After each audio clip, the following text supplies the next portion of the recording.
साथियों, आपके सामने आज एक गीत प्रस्तुत कर रहा हूँ जिसके बोल हैं, तुम बेसहारा हो तो किसी का सहारा बनो।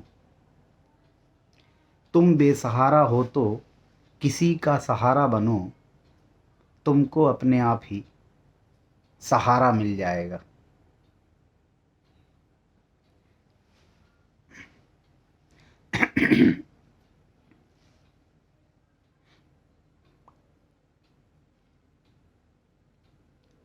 तुम बेसहारा हो तो तुम बेसहारा हो तो किसी का सहारा बनो। तुम बेसहारा हो तो किसी का सहारा बनो, तुमको अपने आप ही सहारा मिल जाएगा। तुमको अपने आप ही सहारा मिल जाएगा। कश्ती कोई डूबती पहुंचा दो, कश्ती कोई डूबती पहुंचा दो, किनारे पे तुमको अपने आप ही किनारा मिल जाएगा। कश्ती कोई डूबती पहुंचा दो, किनारे पे तुमको अपने आप ही किनारा मिल जाएगा। तुम बेसहारा हो तो किसी का सहारा बनो, तुमको अपने आप ही सहारा मिल जाएगा। हंसकर जिंदा रहना पड़ता है, अपना खुद सुख अपना दुख खुद सहना पड़ता है।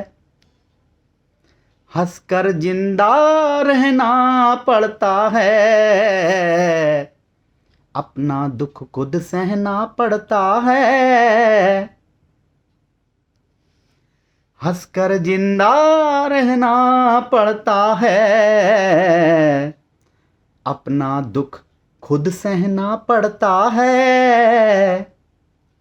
रास्ता चाहे कितना लंबा हो, दरिया को तो बहना पड़ता है। रास्ता चाहे कितना लंबा हो, दरिया को तो बहना पड़ता है। तुम हो एक अकेले तुम हो एक अकेले तो रुक मत जाओ, चलो निकलो। रास्ते में कोई साथी तुम्हारा मिल जाएगा। तुम हो एक अकेले तो रुक मत जाओ, चलो निकलो। रास्ते में कोई साथी तुम्हारा मिल जाएगा। तुम बेसहारा हो तो किसी का सहारा बनो, अरे तुमको अपने आप ही सहारा मिल जाएगा। कश्ती कोई डूबती पहुंचा दो, किनारे पे तुमको अपने आप ही किनारा मिल जाएगा। जीवन तो एक जैसा होता है, जीवन तो एक जैसा होता है। कोई हंसता कोई रोता है, कोई हंसता कोई रोता है। सब्र से जीना आसान होता है, फिक्र से जीना मुश्किल होता है। थोड़े फूल हैं कांटे हैं, थोड़े फूल हैं कांटे हैं, जो तकदीर ने बांटे हैं। हमको इनमें से हिस्सा हमारा मिल जाएगा। जीवन तो एक जैसा होता है, कोई हंसता कोई रोता है। सब्र से जीना आसान होता है, फिक्र से जीना मुश्किल होता है। थोड़े फूल हैं कांटे हैं जो तकदीर ने बांटे हैं, हमको इनमें से हिस्सा हमारा मिल जाएगा। तुम बेसहारा हो तो किसी का सहारा बनो, तुमको अपने आप ही सहारा मिल जाएगा। कश्ती कोई डूबती पहुंचा दो किनारे पे, तुमको अपने आप ही किनारा मिल जाएगा। तुम बेसहारा हो तो किसी का सहारा बनो, तुमको अपने आप ही सहारा मिल जाएगा। कश्ती कोई डूबती पहुंचा दो किनारे पे, तुमको अपने आप ही किनारा मिल जाएगा। जीवन में किया हुआ कोई भी कृत्य व्यर्थ नहीं जाता, क्योंकि इस ब्रह्मांड में हम एक एनर्जी ही हैं जो मैटेरियलिस्टिक विजिबल जो हमको दिख रहा है वो देह है, और ये देह सत्य नहीं। सत्य वो ऊर्जा है, न जलती है, न कटती है, न छिदती है, न कभी नष्ट होती है, न कभी क्रिएट होती है। तो जो भी हम कर्म करते हैं उन कर्मों का ही रिप्लाई हमको मिलता है, लेकिन बस उस कर्म में निष्काम कर्मयोगी होना चाहिए। फल सोच के कर्म नहीं करना है, कर्म होते हुए देखना है, तो वो हम नहीं कर रहे। और उसका रिप्लाई हमको अपने आप मिलता है, चाहे वो सदकर्म करें या हम जो भी कर्म करते हैं दुष्कर्म करें, तो उसका रिप्लाई मिलेगा। मिठाई बांटोगे तो मिठाई मिलेगी, गालियां बांटोगे तो गालियां मिलेगी। मिलना निर्धारित है, इसलिए क्योंकि यही अटल सत्य है कि जो हमने किया, जो फसल हमने बोई उसको हम ही काट सकते हैं। ये वो फसल नहीं जिस फसल को कोई भी काट के चुरा ले जाए। ये वो फसल है जो हमारे द्वारा बोई जाएगी और हम ही काटेंगे। तो फिर हम फसल ऐसी बोएं, बोना ही बंद कर दें। जब बोना ही बंद कर देंगे तो काटने का सवाल ही पैदा नहीं होता। जाला तो हम खुद ही बुनते हैं, जाला तो हम खुद ही बुनते हैं और उसी मकड़ जाले में फंसे रहते हैं। यही माया का संसार है। जाला बुनना बंद तो हम परिधि से केंद्र पर पहुंचते हैं और फिर हमें आने जाने के चक्र से मुक्ति मिलती है। तो यहाँ यही कि तुम बेसहारा हो तो किसी का सहारा बनो, ये सोच के नहीं कि हमको जो है हम सहारा बनेंगे तो हमको किस सहारा मिलेगा। नहीं, हमारा कृत्य फल से मुक्त। हम फल के बारे में सोच के कृत्य नहीं करते।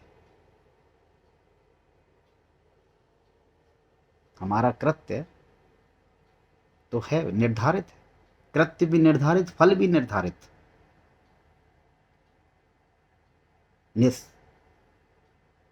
कर्मण्येवाधिकारस्ते मां फलेषु कदाचन। इसका मतलब उसमें लगता है, गीता का एक श्लोक है। गीता ज्ञान में अर्जुन को कृष्ण ने जो ज्ञान दिया, कृष्ण बोल रहे थे, वो अर्जुन सुन रहा था। अर्जुन श्रोता था, कृष्ण वक्ता थे। कृष्ण ने जो गीत गाया उसका एक सूत्र था, और उसमें कि फल की चिंता से, फल के बारे में नहीं सोचना है, कर्म करना है बस। और यहाँ मनुष्य एक ऐसा अकर्मण्य प्राणी है जो अगर जरूरत ना हो तो कर्म ही नहीं करेगा, और कर्म करने से पहले फल के बारे में सोचता है कि फल ये मिलेगा इसलिए मैं ये कर्म करूँगा। अब बात आती है कि वहाँ अगर हम इस चीज़ को देखें, हम अष्टावक्र महागीता के हिसाब से देखें कि देहाभिमान से ग्रसित है तू देह नहीं है,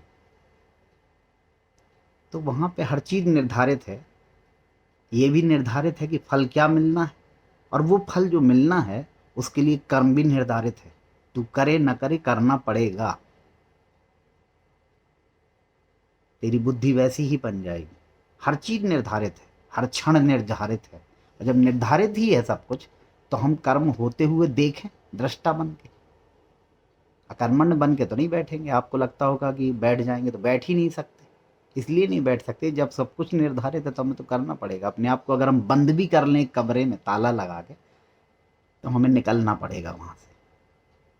ऐसा हो ही नहीं सकता कि हम ना निकलें, और निकलना पड़ेगा और वो कर्म करना पड़ेगा। उसका फल भी निर्धारित है, क्योंकि तूने अनंत जन्मों में जो जाल बोए थे, तूने जो जो कर्म किए थे, उन सर्व कर्मों का जो प्रत्युत्तर है, जो रिप्लाई है, रिफ्लेक्शन है उसका, वो सब। और ये कर्म वो कर्म नहीं कि जो शरीर से होता हुआ दिखता है वही कर्म कर्म है।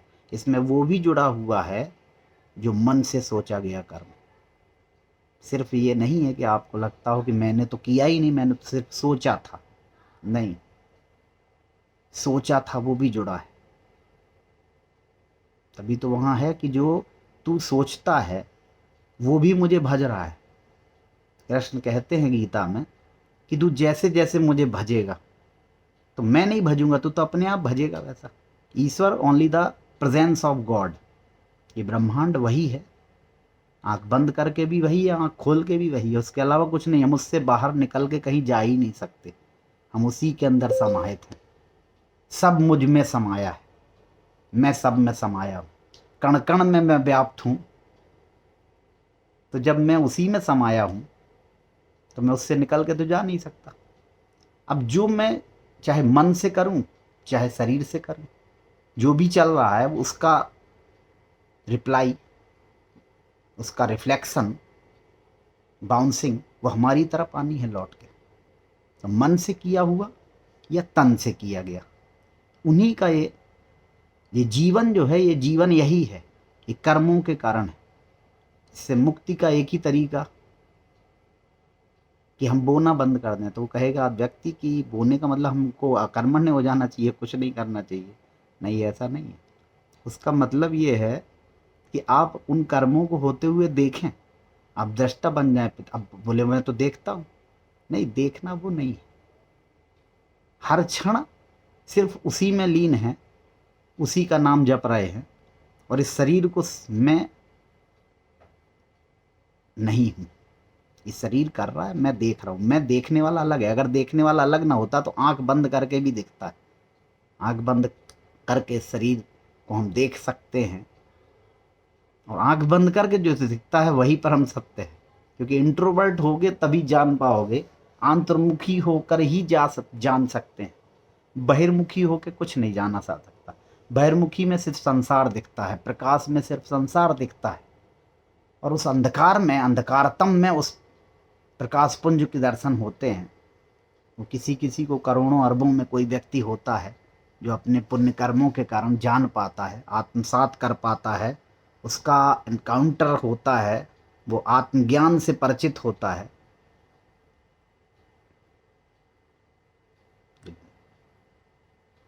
और बाद में बोलना तो कुछ नहीं चाहता था, लेकिन वो गीत ही ऐसा था कि उसमें ऐसे स्टैंजा आए कि जो है पता नहीं कहाँ से मैं बोल रहा हूँ। मैं अपने आप को बोलते हुए देख रहा हूँ, लेकिन मैं कुछ नहीं बोल रहा, ये शरीर बोल रहा है। धन्यवाद।